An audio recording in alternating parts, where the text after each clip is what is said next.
Hello guys, അപ്പോൾ നമ്മുടെ ഇന്നത്തെ വീഡിയോ എന്താണെന്ന് ചോദിച്ചു കഴിഞ്ഞാൽ നിങ്ങളിപ്പോൾ യു എയിലാണ് വർക്ക് ചെയ്യുന്നത്. അതായത് നിങ്ങൾ യു എയിൽ വർക്ക് ചെയ്തുകൊണ്ടിരിക്കുമ്പോൾ നിങ്ങൾക്ക് ബെറ്റർ ആയിട്ട് അടുത്തൊരു ജോലി കിട്ടി. അതുകൊണ്ട് തന്നെ നിങ്ങൾ ഓൾറെഡി വർക്ക് ചെയ്തുകൊണ്ടിരുന്ന കമ്പനിയിൽ നിന്ന് നിങ്ങൾ എക്സിറ്റ് ആയി പുതിയ ജോലിക്ക് ജോയിൻ ചെയ്തു. പക്ഷേ പഴയ കമ്പനിയിൽ, അതായത് ഓൾറെഡി നിങ്ങൾ വർക്ക് ചെയ്ത കമ്പനിയിൽ നിങ്ങൾക്ക് എക്സ്പീരിയൻസ് സർട്ടിഫിക്കറ്റ് നിങ്ങൾക്ക് വേണമെന്നുണ്ടെങ്കിൽ, അതായത് അവർ തന്നില്ല നിങ്ങൾക്ക്, പക്ഷേ ആ എക്സ്പീരിയൻസ് സർട്ടിഫിക്കറ്റ് വേണമെന്നുണ്ടെങ്കിൽ നിങ്ങൾക്ക് യു എ ഗവൺമെൻറ്റിൻ്റെ ഒഫീഷ്യൽ ആയിട്ടുള്ള ഒരു വെബ്സൈറ്റിൽ കയറി തന്നെ അതായത് നിങ്ങളുടെ എക്സ്പീരിയൻസ് സർട്ടിഫിക്കറ്റ് നിങ്ങൾക്ക് ഡൗൺലോഡ് ചെയ്തെടുക്കാനായിട്ട് സാധിക്കും. അപ്പോൾ എങ്ങനെയാണ് യു എയിലെ ഈ എക്സ്പീരിയൻസ് സർട്ടിഫിക്കറ്റ്, അതായത് നിങ്ങൾ ഏത് കമ്പനിയിലാണ് വർക്ക് ചെയ്തതെന്നുണ്ടെങ്കിലും നിങ്ങൾക്ക് ആ എക്സ്പീരിയൻസ് സർട്ടിഫിക്കറ്റ് യു എ ഗവൺമെൻറ്റിൻ്റെ ഒഫീഷ്യൽ ആയിട്ടുള്ള ഒരു പോർട്ടലിൽ നിന്ന് തന്നെ നിങ്ങൾക്ക് ഡൗൺലോഡ് ചെയ്തെടുക്കാനായിട്ട് സാധിക്കും. അപ്പോൾ ഏതാണ് ആ പോർട്ടൽ, എങ്ങനെയാണ് നിങ്ങളുടെ എക്സ്പീരിയൻസ് സർട്ടിഫിക്കറ്റ് നിങ്ങൾക്ക് ഡൗൺലോഡ് ചെയ്തെടുക്കാനായിട്ട് സാധിക്കുക എന്നതിനെക്കുറിച്ചാണ് നമ്മുടെ ഇന്നത്തെ വീഡിയോ. അപ്പോൾ നമുക്ക് സമയം വേസ്റ്റ് ചെയ്യാതെ നേരെ വീഡിയോയിലോട്ട് പോകാം. ഗൈസ്, അതിനായിട്ട് ആദ്യമേ MOHRയുടെ യു എ വെബ്സൈറ്റ് ജസ്റ്റ് ഒന്ന് ഗൂഗിൾ പ്ലേ സ്റ്റോറിൽ നിന്നോ ആപ്പ് സ്റ്റോറിൽ നിന്നോ ഡൗൺലോഡ് ചെയ്യുക. ഡൗൺലോഡ് ചെയ്ത് ഓപ്പൺ ചെയ്യുന്ന സമയത്ത് നിങ്ങൾക്ക് ഇങ്ങനെ ഒരു ഇൻ്റർഫേസ് ആയിരിക്കും കാണുന്നത്. ഇതിൻ്റെ അകത്ത് ലോഗിൻ വിത്ത് UAE പാസ് എന്ന് പറയുന്ന ഒരു ഓപ്ഷൻ ഉണ്ട്. ആ ഓപ്ഷൻ ഒന്ന് പ്രസ് ചെയ്യുകയാണെന്നുണ്ടെങ്കിൽ നമ്മുടെ UAE പാസ് ഉപയോഗിച്ച് നമുക്ക് ഈ ആപ്ലിക്കേഷൻ്റെ അകത്ത് ലോഗിൻ ചെയ്യാനായിട്ട് സാധിക്കും. ആപ്ലിക്കേഷൻ്റെ അകത്ത് ലോഗിൻ ചെയ്ത് കഴിഞ്ഞാൽ നിങ്ങൾക്ക് ഇങ്ങനെ ഒരു ഇൻ്റർഫേസ് കാണാൻ സാധിക്കും. ഈ ഇൻ്റർഫേസിൻ്റെ അകത്ത് ഷോ ഓൾ എന്ന് പറയുന്ന ഒരു ഓപ്ഷൻ നിങ്ങൾക്ക് കാണാനായിട്ട് സാധിക്കും. ജസ്റ്റ് ആ ഓപ്ഷൻ ഒന്ന് പ്രസ് ചെയ്യുക.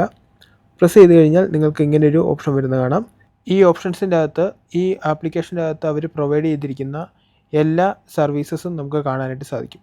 അതുകൊണ്ട് തന്നെ ജസ്റ്റ് സ്ക്രോൾ ചെയ്ത് ഏറ്റവും താഴെയായിട്ട് പോവുക.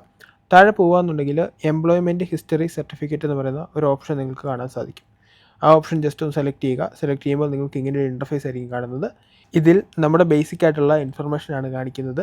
അതിനുശേഷം എന്തെങ്കിലും ഡോക്യുമെൻറ്റ്സ് ആവശ്യമുണ്ടോ, അതുപോലെ തന്നെ ഫീസ് എന്തെങ്കിലും ഉണ്ടോ എന്നുള്ളതെല്ലാം നമുക്ക് കാണാം. അതൊന്നും തന്നെ ആവശ്യമില്ല. ഇതിൻ്റെ തൊട്ടടിയിൽ തന്നെ അപ്ലൈ ഫോർ ദിസ് സർവീസ് എന്ന് പറയുന്നൊരു ഓപ്ഷൻ ഉണ്ട്. ആ ഓപ്ഷൻ ജസ്റ്റ് ഒന്ന് സെലക്ട് ചെയ്യുകയെന്നുണ്ടെങ്കിൽ നമ്മുടെ എക്സ്പീരിയൻസ് സർട്ടിഫിക്കറ്റ് പോപ്പപ്പായി വരുന്നതായിട്ട് കാണാനായിട്ട് സാധിക്കും. ഈ എക്സ്പീരിയൻസ് സർട്ടിഫിക്കറ്റ് നമുക്ക് ഡൗൺലോഡ് ചെയ്തെടുക്കാനും സാധിക്കും. അപ്പോൾ ഗൈസ്, യു എയിലെ വർക്ക് എക്സ്പീരിയൻസ് സർട്ടിഫിക്കറ്റ് എങ്ങനെയാണ് ആരുടെയും സഹായമില്ലാതെ ഡൗൺലോഡ് ചെയ്തെടുക്കുക എന്നതിനെക്കുറിച്ച് നിങ്ങൾക്കൊരു ക്ലിയർ കട്ട് ഐഡിയ ലഭിച്ചു ഞാൻ വിചാരിക്കുന്നു. അതായത് നിങ്ങൾ ഏത് കമ്പനിയിൽ വർക്ക് ചെയ്തിരുന്നാലും നിങ്ങൾക്ക് ഈ ഗവൺമെൻറ് വെബ്സൈറ്റിൽ കയറി ഈ എക്സ്പീരിയൻസ് സർട്ടിഫിക്കറ്റ് നിങ്ങൾക്ക് ഡൗൺലോഡ് ചെയ്തെടുക്കാനായിട്ട് സാധിക്കും. അതുപോലെ തന്നെ ഇതിൻ്റെ അകത്ത് 2-3 ഇമ്പോർട്ടൻ്റ് ആയിട്ടുള്ള കാര്യമുണ്ട്. അതായത് നിങ്ങൾ ഏത് കമ്പനിയിൽ വർക്ക് ചെയ്താലും ആ കമ്പനിയുടെ ഡീറ്റെയിൽസ് ഈ വെബ്സൈറ്റിൻ്റെ അകത്ത് നമുക്ക് കാണാനായിട്ട് സാധിക്കും. ആ കമ്പനിയിലെ എക്സ്പീരിയൻസ് സർട്ടിഫിക്കറ്റ് നിങ്ങൾക്ക് ഡൗൺലോഡ് ചെയ്തെടുക്കാനും സാധിക്കും. പിന്നെ ഇതിൻ്റെ അകത്ത് ഇമ്പോർട്ടൻ്റ് ആയിട്ടുള്ള മറ്റൊരു കാര്യം എന്താണെന്ന് ചോദിച്ചു കഴിഞ്ഞാൽ, ഈ എക്സ്പീരിയൻസ് സർട്ടിഫിക്കറ്റിന് only 1 month, അതായത് ഒരു മാസം മാത്രമേ ഈ എക്സ്പീരിയൻസ് സർട്ടിഫിക്കറ്റിന് വാലിഡിറ്റി ഉള്ളൂ. അതിനുശേഷം ഈ എക്സ്പീരിയൻസ് സർട്ടിഫിക്കറ്റ് എക്സ്പയർ ആയി പോകുന്നതായിരിക്കും. അപ്പോൾ ഗൈസ്, ഞാൻ ഏതായാലും വീഡിയോ വെച്ച് വൈൻഡപ്പ് ചെയ്യാണ്ട് പോകുന്നു. വീഡിയോയെക്കുറിച്ചുള്ള അഭിപ്രായങ്ങളും കാര്യങ്ങളൊക്കെ ജസ്റ്റ് കമൻറ്റ് ബോക്സിൽ അറിയിക്കുക. ഇന്നത്തെ വീഡിയോ നിങ്ങൾക്ക് എല്ലാവർക്കും തന്നെ യൂസ്ഫുൾ ആയി ഞാൻ വിചാരിക്കുന്നു. നിങ്ങളുടെ ചങ്സിന് എല്ലാവർക്കും തന്നെ ഈ വീഡിയോ ജസ്റ്റ് ഒന്ന് ഷെയർ ചെയ്ത് കൊടുക്കുക. ഇനിയും ഇതുപോലുള്ള പുതിയ യു എ അപ്ഡേറ്റ്സും അതുപോലെ തന്നെ ജോബ് വേക്കൻസികളും കാര്യങ്ങളൊക്കെ ആയിട്ട് നമ്മൾ വീണ്ടും വരുന്നതായിരിക്കും. അപ്പോൾ അടുത്ത വീഡിയോയിൽ കാണുന്നവരെ ബൈ.